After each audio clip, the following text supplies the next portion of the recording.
ഇത് കണ്ടോ, കണ്ണൂർ ജില്ലയിലെ കുട്ടികൾ സമാഹരിച്ച വിഭവങ്ങളാണ് ഇവിടെ കാണുന്നത്. ഈ കൂട്ടിയിട്ടിരിക്കുന്ന പച്ചക്കറികളൊക്കെ പഴയിടത്തിനായി കണ്ണൂരിലെ കുട്ടികൾ കരുതി വെച്ചതാണ്.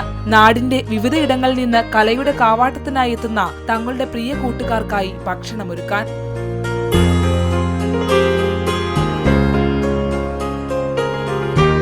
അതുകൊണ്ട് തന്നെ ഇത്തവണ കലോത്സവത്തിലെ ഭക്ഷണപന്തിയിൽ പതിവ് മെനുവിൽ നിന്ന് വ്യത്യസ്തമായി പഴയിടം ഒരു വിഭവം അധികമായി നൽകും.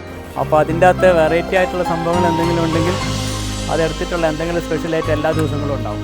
പതിവ് പോലെ അമ്പലപ്പുഴ പാൽപ്പായസത്തിന്റെ മധുരത്തിലാണ് ഇത്തവണയും ഊട്ടുപുരയിലെ രുചിക്കൂട്ടുകൾ ഒരുങ്ങുക.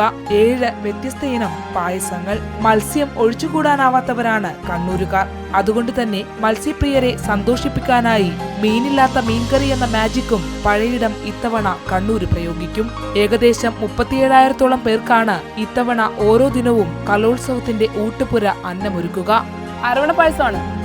കുറേ നേരമായിട്ട് കൊതിയോടെ നോക്കിക്കൊണ്ടിരിക്കുക.